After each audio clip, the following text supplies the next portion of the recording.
Hello guys, and welcome back to End All Wars with our Eastern Entente playthrough. In the last episode, we began a couple sieges, making big pushes in Eastern Prussia, and I believe one or two things happening in Austria as well, while continuing to watch the overall demise of Serbia. We've seen Italy enter the war, and the Western Entente seeming to be renewed, making pushes into Austria. We've seen major losses on the side of both the Central Powers and the Western Entente, especially. Feels like now that the AI is getting more members, it's starting to carry more of its own weight. But here we are with a battle for Cohensburg, one of the important cities in Eastern Prussia. Let's see, so my leader would like to do a strong center deployment with a wave assault. That's pretty typical for us. The enemy has less than half of our estimated power, but close. We have way more infantry, so this fits. We have way more cavalry, and a little bit more guns. Man, I can really just feel Russia's strength every time I look at these numbers. But let's go ahead with that. And, yep, they had no reinforcements anywhere else nearby. A stalemate. I have never seen a stalemate in this game. They went with massed forward artillery. Increased artillery frontage, big range combat bonuses in order to halt enemy attack. Inflict big range casualties to the enemy, but with big assault combat penalties if countered. Okay, cool. So we had about 180,000 of our own men going up about 96,000 of theirs. They had a pretty good trench effectiveness, so we were fighting a pretty tough battle here. We lost 12, almost 13,000 men, 4 of our planes. We have only recon planes, and you know, I'm just going to take this moment because I know the game doesn't explain it much, but I looked into it. The difference between recon planes and fighters in this game is almost nothing. A recon plane will just always be the worst kind of plane in the game, and it will be cheaper. Fighters, however, upgrade with their technology, and building them is way more expensive. So they're better in combat, which is, you know, relevant here, especially if they have planes as well, but I know they do have some ground attack value, very little. But whereas recon don't really get much of a value there, so that's really the difference. Cheaper, less effective in combat. We lost 4 of these planes. They lost 18,000 men. They have 45. Are these ships? Are these ships here? I think those are ships. They had ships in the area, I think, involved in this battle, and we still came out with a KDR that was positive, but it was a stalemate nonetheless. A Russian victory, the Battle of Ripon. We wiped out a magazine completely, which isn't very important. And overall, we killed a little over 4,000 men, 32 cavs, 6 arty. We lost almost 5,000 men, so maybe not the best trade in the world here. I wish I could go around and see exactly what Ripon is, but that crashes my game. Ripon, down here. Oh, okay. It's that little train area. How did a wait. Am I looking at the right spot? Was that Ripon? No, that must be Allenstein. Okay, well, I don't know what Ripon is then. It must be around here. I don't know how a magazine got there. The only way a magazine would be involved in a battle would be if that battle was taking place at like a city or a fort. That's where magazines are located. Okay, ooh. Serbian defeat, the Battle of Vallejo. Alright, so this unit here was on the way to reinforce the group of militia that had been holding off the Ottomans and Bulgarians just barely. He got attacked by a force over twice his size, and you know, he only took 10,000. He killed a little over 18,000, throw in some cav and arty, so he actually did really well. He was just so outnumbered that it is still a defeat, unfortunately. Hopefully we don't lose any national morale because of that. We should hopefully end up at 100 at the least, but doesn't look like this turn's really going quite our way so far. Ugh, I might have to really link these units up faster than I wanted to. Hopefully they get away scot-free, victory or defeat. Alright, here's a battle I did not expect at all, and it's kind of scary. We see an omega massive force of Austrians and Germans coming after us here at Hinkzau, and we have a little bit of troops nearby, but this is only one army group. Total power of this much. I don't know if this includes the 2 units that are one region over, but it looks like, it feels like it does. We have the same amount of infantry. They have more artillery. We have cavalry and they don't. So that's interesting. Battle plan, mass fire, increase unit firepower, slightly weaker assault combat. So this is kind of like the wave assault version of ranged rather than assault or melee combat. Well, he thinks it's the right thing to do, and seeing as we are on the defense, I guess it may be. Emphasize fire the combat useful at defending an entrenched position. Well, that is what we are doing. Well, let's hope for the best. They outnumber us like crazy. Even if we do well here, we still might lose. Yep. Russian defeat, and you really wouldn't think this is a defeat looking at it, but you know, we're going to lose some national morale points because of this. They outnumbered us like crazy all in all. Almost 400,000 units. They had 374,000 units. We only had 154,000. This was an Omega doom stack of enemy forces. There was nothing this army group could have hoped to have done. Even with such a well-entrenched position, we killed 54 guns. They had 3 times our guns. I've never seen so many guns. They did end up having cavalry because they got a lot of reinforcements in the middle of the fight. They lost 292. We lost 711. We didn't lose any arty, thankfully. We did lose... Okay, wait. Okay, I gotta make sure I'm reading that right. 15,477 men. They lost over 40,000. Honestly, amazing results for us, considering it was only 2 rounds of combat. They lost over 10% of their men, which is almost 3 times our losses, and we lost about 10% of our men. All in all, I would have thought we'd won this. But because they just outnumbered us so much, I guess they managed to overwhelm our position, and that's that. Now we have a dangerous looking battle for Belgrade. They have a little more infantry than we do. They have a little less artillery than we do. We have a little bit of cavalry. They're arriving with numbers. Gotta remember, the numbers are a bit different for certain in Serbia. We're getting overwhelmed in numbers in Russia. Serbia has more elite troops, but far less of them. Belgrade probably has our best troops, honestly. So he once again wants to use forward machine gun emplacements. That usually goes pretty well whenever we try it here. I'm a little worried by just how outnumbered we are. It is kind of close, though, so here's hoping some elite Serbian greatness leads the way, right? Ooh, they got... Ooh. Looks like they got like major reinforcements in the middle of that, whereas we didn't really have much of any reinforcements nearby. But yeah, we had 130,000 men. They came at us with 190,000. We had 6,500 cav. They had 5,512, so not so bad. We had 384 guns. They had 570, so they did end up outnumbering us for sure in guns and men, just not cav. They had some kind of reinforcements nearby that certainly helped them out. Was 4 rounds of combat, so the battle could have been longer. We were very well entrenched, at least as well entrenched as we could be on this front of the war. The Western Front plays much differently with entrenchment. We only lost 18 guns. We killed 170. That's astounding. It's a Serbian victory, so I guess that eliteness really did help. As Russia, we would never get results anywhere like this. 551 cav lost, but we killed almost 2 grand, 1,919. We lost a whopping 18,142 men, but we killed 101,500. That's over half their force. I don't think, have I, guys? Have I seen a result that was that catastrophic for anyone before? Have I ever seen this many losses so far into this game? Because I don't think I have. Fucking Radomir Putnik, dude.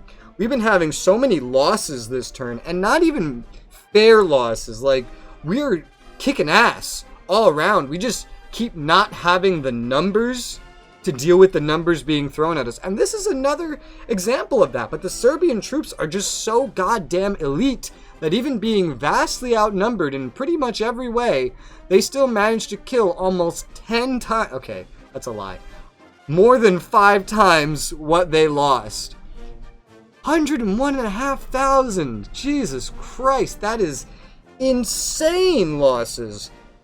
Belgrade is going to be awash with corpses by the end of this war. And now, here's one of our big offensives, and looks like we are already outnumbered here. We should have some reinforcements nearby, at the very least, some, to hopefully even this out. We did arrive Oh, we can only go balanced. We did arrive with more infantry. By the looks of it, they may have reinforcements nearby as well. A little more cav, but far less guns. So this could be tricky. This is one of my offensives, going for Lemberg, probably the most important Austrian city in northeastern Austria, because we have to go on an offensive. We can't just sit around all day. Ooh, I can't do much to influence this battle. My leader sucks. Their leader's pretty decent, and cross our fingers, guys. I really did cross my fingers in real life. I actually did. Only a one-round combat here.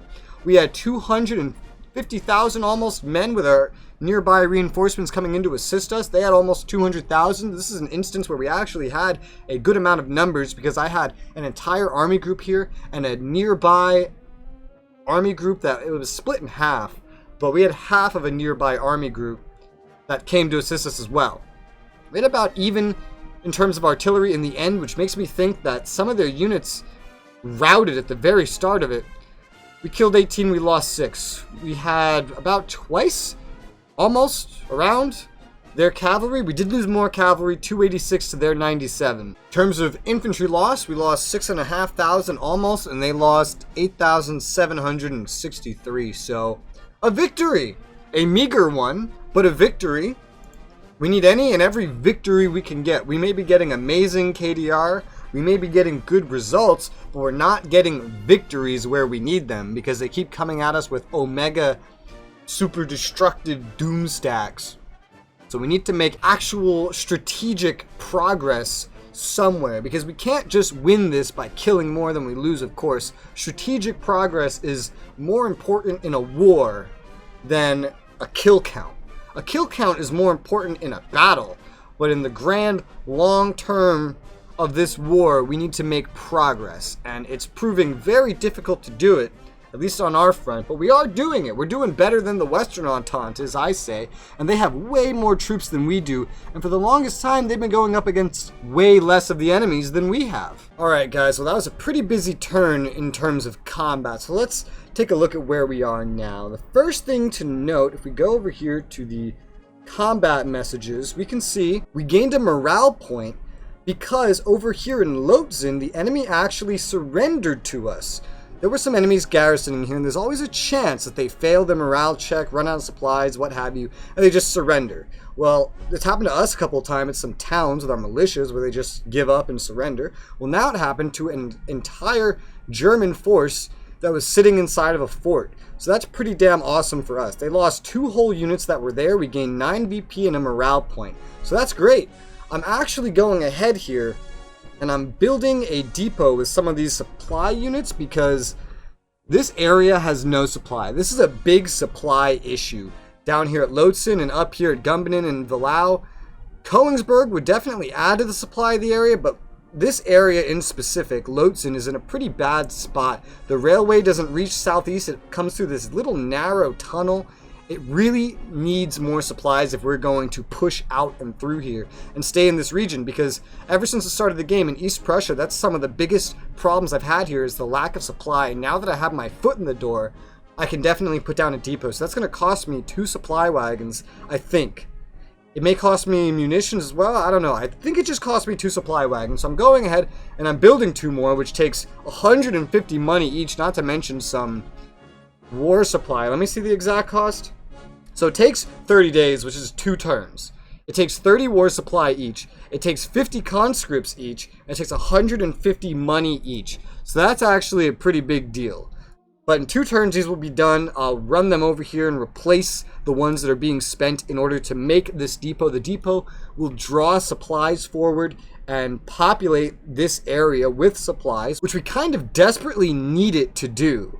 Over here in Cohensburg, we had a battle. We chased out some of the defending forces, and there's a lot of forces just sitting inside the place. We're going to keep besieging it, not necessarily assaulting it. I'm okay with taking it slow here, so long as we're making progress, which we are, because we don't have a hole in the fortifications yet, and there is actually quite a bit of power in here, like 500, 600 power in there or something. So that's a problem we got to deal with. There were some ships over here involved in the battle. I did confirm there were ships involved in this battle, that were bombarding our forces in the middle of it as well, which is pretty crazy. We have militia going to reinforce Velau. I'm making another militia. I'm sending a militia from down here to go reinforce Lotsen, so we have someone inside there. Here's that magazine at Ripon that we captured. I don't know how it even got here, because a magazine can't move. Like, literally, it cannot move. I don't know how it got there. We can't redeploy it because it's not on a railway. So I really don't know how this got here.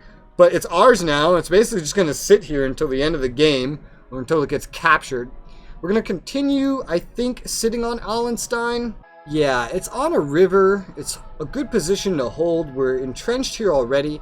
We still have supplies left over, and we're still cutting off all of these. See, there's 2 retreating army corps here coming from Lotsen that need to kind of come down this rail line, or otherwise take a much longer march northwest and burn out more of their supplies. So I'm going to continue to hold my ground there. All in all, though, this past turn was actually really amazing for East Prussia, for what we're doing here. We're definitely pushing and making progress. We're on a bit of a time crunch. You know, we have to wait for a month to go by just to get some supplies over here. We're building a depot, and that's going to slow us down, but it's going to help the overall area, certainly. Unfortunately, you know, the war is on a timer, and this is going to take us time, but I'm hoping we can get up to here by the end of the year. That may be cutting it close. It may take until 1916 for all I know, but hey, just the fact that we've made any progress over here in general, we're doing way better than real-life Russia ever did. Over in Western Poland, just continuing to hold our ground. We're not going to make any pushes. We have a good thing going on here, and we're going to keep that good thing going on. We suffered a defeat down in southern Poland over in Pinkzau, just an overwhelming force of Germans and Austrians that I really couldn't do anything about. My forces have retreated up to Kielce, where there's a little bit of a town here, and we've now regrouped with the rest of our forces in the area. The whole army group's back together again. It's not the greatest army group in the world, but, you know, it's back together again. We saw its numbers already. Definitely use some more men. The actual corps themselves could definitely use some reinforcements. Some of my cavalry are starting to finish, so I'm sending them off to army corps nearby them that could use them. I'm not trying to min-max where they go, really. I'm just trying to get forces in a location where I feel like they could be useful. Only a couple of them have finished. Hopefully we can hold on to Kielce. Hopefully we don't just get curb stomped again. Otherwise, if we do, we're probably going to have to retreat to Arzen. That would be a shame. You know, we just pushed down here. It would be a shame to lose it, but I have no forces to really divert over here. I would have to take them away from Eastern Prussia. And again, we have a good thing going on here in Eastern Prussia. We're actually making progress. So we got to keep that going. Otherwise, we're never going to get any units free to go do anything else. Now, I know it looks like a mess over here, and it really is a mess. But we are at Lemberg. We have a fuck ton of their troops surrounded inside Lemberg. A lot of them actually took cover in there. As we can see, there's like 900 to almost 1,000 power just inside the fortifications. So that's kind of crazy. There's some forces nearby, but this is a pretty defensible location to actually sit down and hold our ground. So I'm staying on the offensive so they don't get any bright ideas about trying to cross the river. If they do, you know, they'll go on the offensive again anyway. I just want to make sure that they don't necessarily, you know, walk in here and get the jump on us, sneak their way into the fortifications. I want to keep the area secure. There's one little corps here that's marching through Tarnopol and Zlakzau, besieging things as he goes. He's not doing any real damage, so I'm just going to leave him alone. Still have some of this army corps here and some of it back here. There's still this dude Von Frank that is besieging Rawa Ruska, and so I just need to keep us split up here in order to stop him from actually taking Rawa Ruska. Hopefully he doesn't accomplish anything. I kind of want to go on the offensive. I feel like we could get away with it since we have more troops over here. I just kind of want him to attack our entrenched positions rather than me going after him until or unless we get our strength up while I continue to support the push on Lemberg. If Lemberg falls, this guy is still here, I can regroup and kick his ass. But for the time being, just holding him here is good enough for me. The forces that were over here in, I can't read this, have retreated. We didn't really have to engage them, I don't think. And we're going to continue playing on the defensive over here in Eastern Austria because they have a fuck ton of units over here. and I can't realistically make any offensive moves without giving up some ground behind me. And a lot of the places that I could go on an offensive, I need to cross a river to get to, enter unfavorable terrain, leave a giant hole in my defenses and my supply line behind me. Like, without a second army group down here, it's just not very preferable. This area would benefit majorly if Lemberg falls, because it would cut off a lot of the supply lines and things around here. And, I'm just thinking about that and realizing it really, really would benefit it a lot. And maybe because of how passive overall the enemies are over here, and how they don't seem to have a doom stack over here, playing defensive might actually be the wrong idea. So I have an idea. Let's take our troops here, and let's send them down here on the railway. It'll take 9 days to get there, but I'm thinking we go back for Stanislaus. I'm thinking we take Stanislaus and maybe even push up to Halis's if they don't come up behind us. And if that works out, we could provide additional support to the siege of Lemberg and maybe make it fall even faster. If it does fall, then we can really mop this area up, no problem. So maybe it's a good idea. I'm not quite sure. But we got to go put everyone on the rail line to make sure I don't fuck anything up here. It's going to take you what? Oh, that's right, because we can't rail directly into there. 19 days, so we wouldn't actually arrive like this. Let's just put everyone on the rail line. Alright, so we have some stragglers that are going to cause us problems here. And you see here it is, my militia is wanting to go with the fucking pack again. And I can't get him back in the city because of how this is set up. So, again, we're going to have problems where we can't actually get there in one turn. So I'll tell you what I'm going to do. I'm going to instead send some of these guys just down to Konglomerat, where they can support by just, being one region over. And they can still be involved in the fight without actually having to... Oh, crap. I did it again. Without actually having to, be there. And now the fucking militia's moving again. Alright, there you go. I believe that's all properly set up, and that uses a majority of the rest of our rail capacity as well. So that's looking actually pretty nice.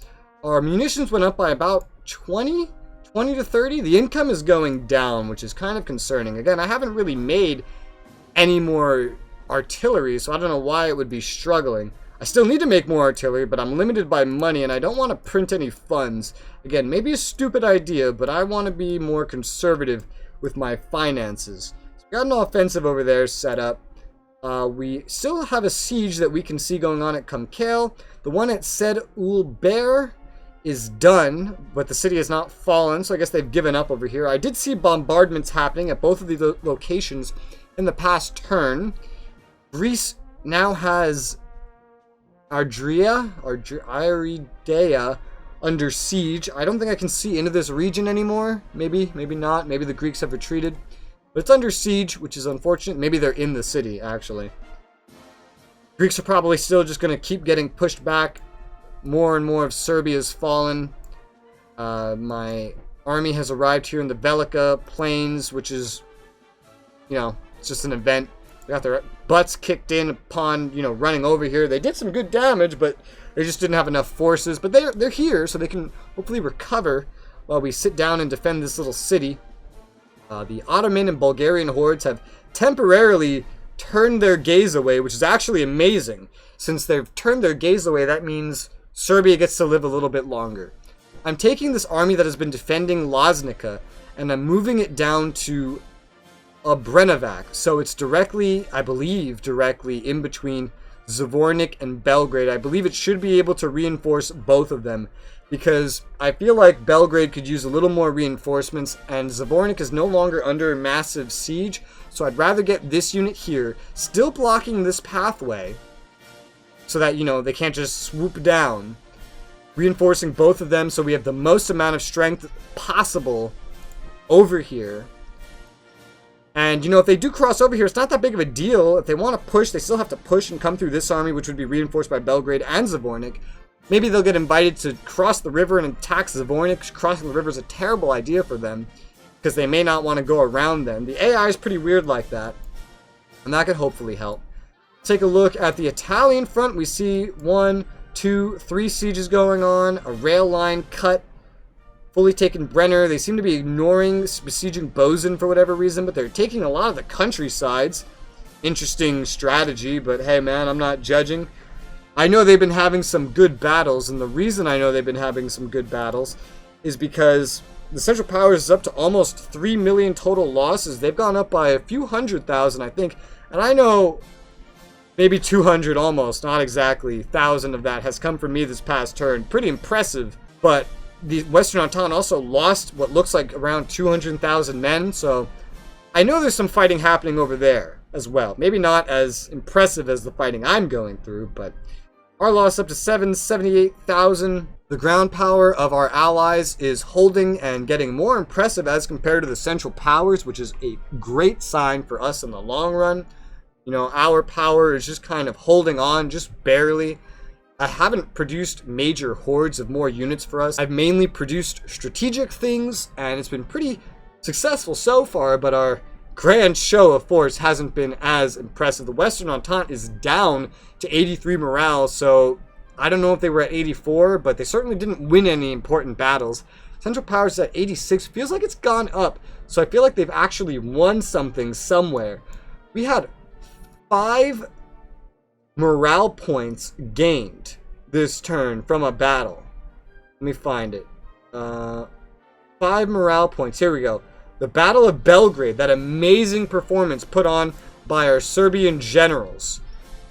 And now we're at 106 national morale again. I forget if we've ever been this high, but here we are. We gained 5 from battles, gained 1 from an enemy surrender, and we lost 1 to war weariness. So we're doing amazingly. If only the Western Entente could be doing better and the Central Powers worse in their morale. Every battle will get easier and easier as our opponent's morale goes down. But the more our ally slacks off, the harder it is to actually maintain any kind of advantage from that.